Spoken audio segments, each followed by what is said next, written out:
ओम तव कथामृतम तप्त जीवनम कविभिरीडितं कल्मषापहं श्रवणमंगलम श्रीमदाततं भुवि गृह्णन्ति भूरिदा जनाः।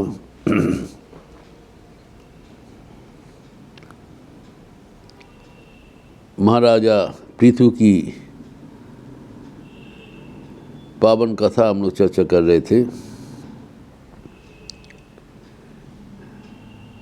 आदर्श राजा धरती का प्रथम राजा माना जाता है। उसी के मानक से ही मानव पृथ्वी का शुरुआत हुआ। कृषि, गो वाणिज्य का पतन करना, फिर पूरा पृथ्वी को नगर ग्राम बस्ती विभाजन करना एवं प्रजाओं के भीतर शांति, समृद्धि, मैत्री को आदर्श स्थापन करना। आखिर में 100 अश्वमेध यज्ञ करने के लिए संकल्प करना। जब 99 हो गया था तब हम लोग देखे हैं, क्योंकि 100 अश्वमेध यज्ञ करने से वही इंद्र के बराबर हो जाते हैं। देवराज इंद्र ईर्ष्या की परवश होकर निंदा कर जो शैली अपनाती हुए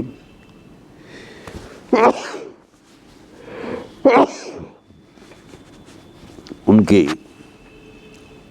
यज्ञशाला से शवतमस्तक को हरण कर लिया था। जबकि उनके पुत्र जो देखकर उसका पीछा किया, तब छोड़ के भागा, तब बेटा वो अश्व को वापस लेके उनको यज्ञशाला में रख दिया, तो उसका नाम हुआ विजिताश्व। फिर दोबारा भी वो अश्व लेके भागा, तब भी वो अश्व पकड़ के लोग ले आया।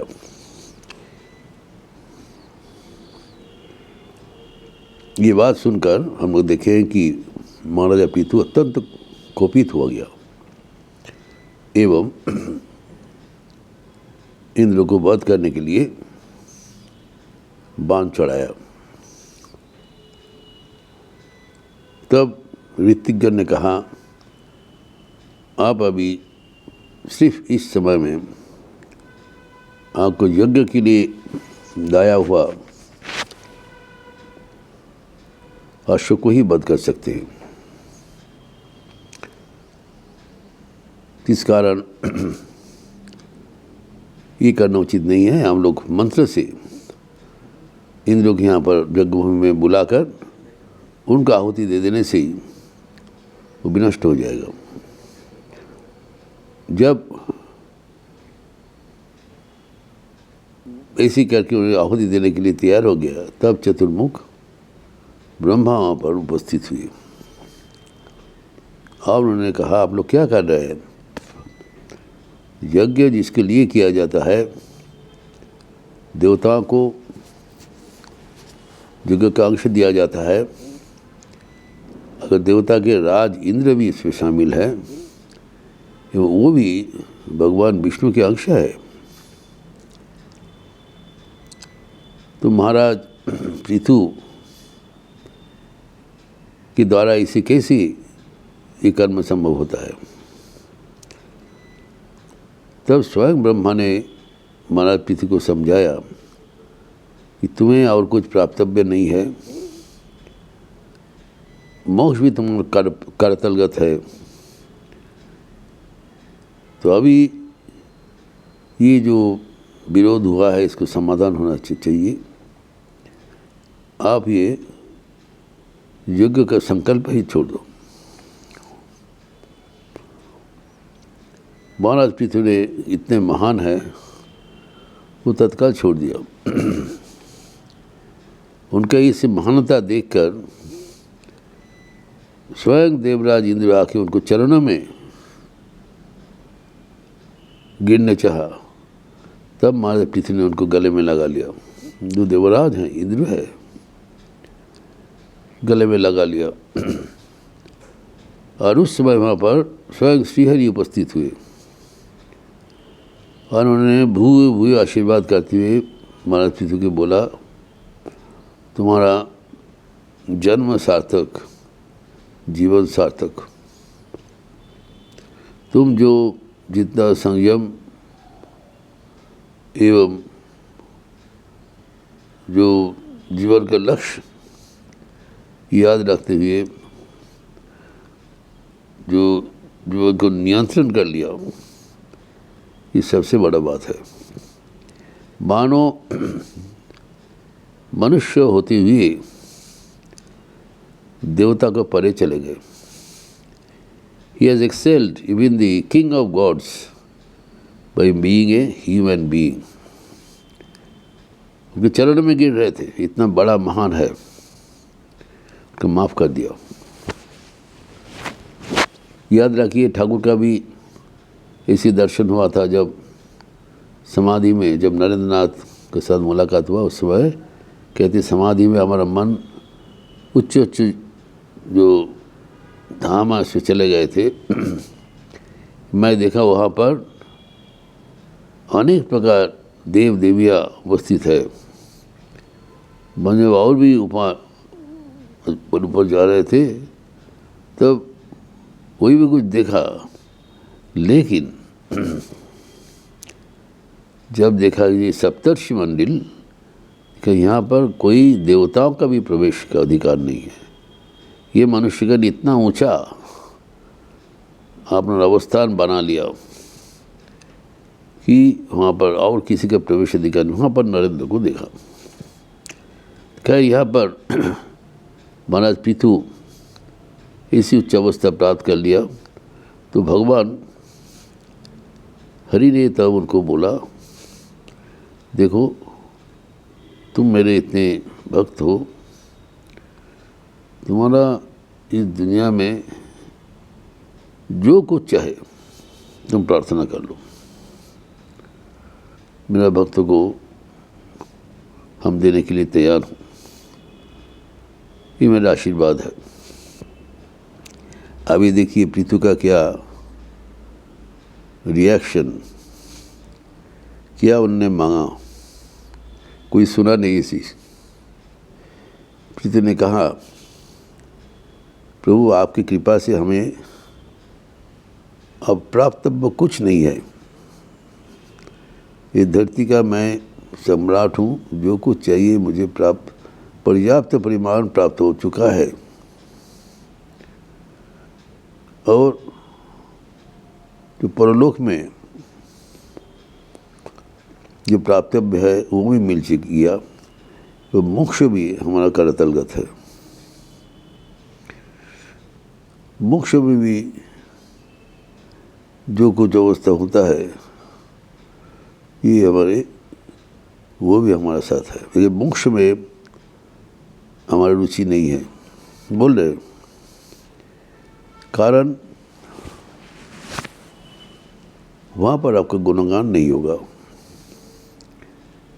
आप मुझे यह वरदान कीजिए ताकि हमारा 10,000 कान हो जाए, एवं वो कानों से हम निरंतर आपकी लीला गाथा, लीला कीर्तन सुन सके। इससे बड़ा आनंद का बात और कुछ नहीं है।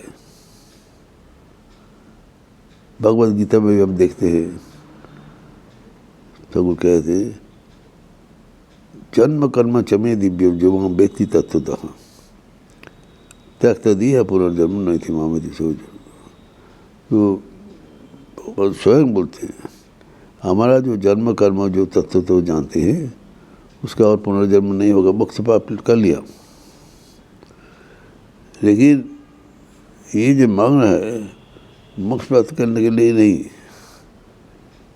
ये जो मांग रहा है ताकि हमारे असंख्य कान हो जाए, कानों से हम भगवान को लीला कीर्ति गुणगान श्रवण कर सके। तो भगवान ने बहुत आनंद से आकर उनको वरदान देके अपने धाम में चले गए। तब महाराज पृथु ने उनका राजकार्य पुनः शुरू किया एवं अश्वमेध यज्ञ का संकल्प छोड़ दिया। उन्होंने गंगा और यमुना के बीच जो प्रयागराज है वहाँ पर उनको राजत्व बना लिया। वो बहुत अच्छा पावन जगह चुन दिया। तो वहाँ पर राजत्व बनाए एवं प्रजागण को कैसे रहना चाहिए बीच बीच में बुलाकर बताते हैं। उनका सबको प्रजा को बहुत प्यार से उन लोग समझाते थे कि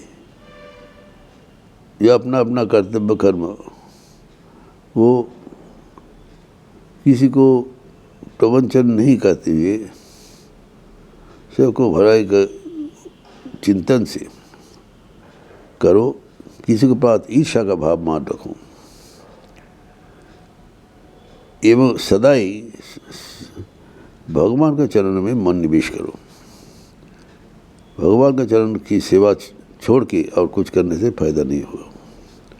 अपना कर्म करो, कर्तव्य करो, किसी के साथ बुराई ना करो एवं भगवान के निरंतर चिंतन करते रहो, तभी तुम्हारा भगवानमुखी होगा एवं भगवान स्वयं आके तुम्हें ले जाएंगे।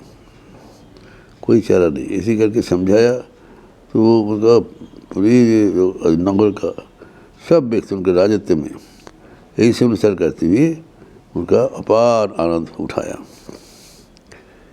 ये करने के बाद महाराज पृथु ने कभी कभी उनके राज्य में उत्सव करते थे, महोत्सव।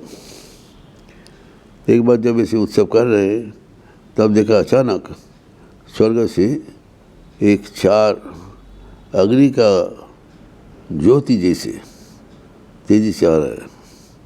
सब आदमी तो भयभीत हो गए, ये कहाँ से इतने। इसने कहा फिक्र न करो, देख लेते हो। जब देखा जल्दी ही जो 4 उज्जवल सूर्य के भांति जो सनक आदि ऋषिगण उत्पन्न हुए। बाल उनका रूप है सनक सनंदन सनातन सनत कुमार। ये जो 4 आगे उपस्थित हुआ एवं उनको सत्कार करने के उपरांत ही उन्होंने अपना सभा मंगा सबको समझाएंगे। उन्होंने जो पृथु को पूछा अब क्या चाहते। पृथु ने उनका बहुत सत्कार किया। सत्कार करने के बाद पृथु ने पूछा महात्मन आप हम लोग को समझाइए हम कैसे सुगमता से साथ कल्याण के लिए हमारे राज्यवासी ये रह सके। तब सनक आदि 4 ऋषियों सबको समझाया कि धन और विषय का अगर चिंतन के छोड़कर श्रीहरि के मन चरण का मन रखते हुए अपना अपना कर्तव्य करो, इससे तुम्हारा कल्याण होगा। ऐसे बता के उन लोग चले गए। फिर पृथु ने इसके आगे उनका जो प्रजारंजन के लिए किया इसका विस्तार हम अगले दिन करेंगे। ओम शांति शांति शांति। हरि ओम तत्सत्। श्री रामकृष्णार्पणमस्तु। आज न्यू ईयर डे है, 2026 ईस्वी का शुरुआत 1 जनवरी, इसलिए सबको बधाई। एवं आज के दिन ही श्री रामकृष्ण कल्पतरु हुए थे काशीपुर में 1886 में। तो आज उसी का वर्षगांठ होकर शाम को लखनऊ आश्रम में 2:30 बजे से कल्पतरु का विशेष उत्सव, लीला प्रसून से पाठ, ये उत्सव की तात्पर्य एवं लीला प्रसंग से पाठ ये सब होगा एवं हमारा भी एक प्रवचन है एवं सबको न्यू ईयर गिफ्ट भी दिया जाएगा समवेत भक्तों को। वो शाम को एक सर्वधर्म संभाव का सम्मेलन होगा, लखनऊ आश्रम में हर साल होता है 1 जनवरी को, जहाँ पर विभिन्न धर्म मतों का जो प्रचारक गण आते हैं एवं धर्म समन्वय के ऊपर उनका अपना अपना भाषण रखते हैं। ठाकुर के था जितने मत उतने पथ, सर्वधर्म समन्वय। शिकागो पार्लियामेंट ऑफ रिलीजियंस में भी स्वामी जी इस वाणी पर बहुत जोर दिया था। तो आज सर्वधर्म संभाव डे विभिन्न धर्म का सिद्धांत देंगे और हम आश्चर्य होकर देखेंगे कि सभी धर्म एक ही बात बोल रहे हैं, विभिन्न भाषा में, विभिन्न शैली में। तो क्रिश्चियनिटी के लिए डॉक्टर नवीन सैमुअल बोलेंगे, इस्लाम के लिए तरीक अनुवाद जी बोलेंगे, सिख के लिए भूपेंद्र सिंह बग्गा जी, एवं हिंदी मेरा रहेगा जो फिर अंशुमरी शर्मा वो भी करेंगे एवं कीनोट एड्रेस देंगे प्रोफेसर ए के Singh Gupta, retired pro vice chancellor Lucknow university. एवं हमारे मैनेजिंग कमेटी के प्रेसिडेंट महमूद गुजराल जी स्वागत भाषण देंगे।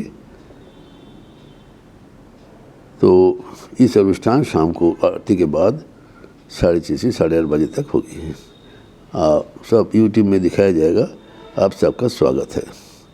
अच्छे रहिए, स्वस्थ रहिए, आनंद में रहिए। नमस्कार, हैप्पी न्यू ईयर।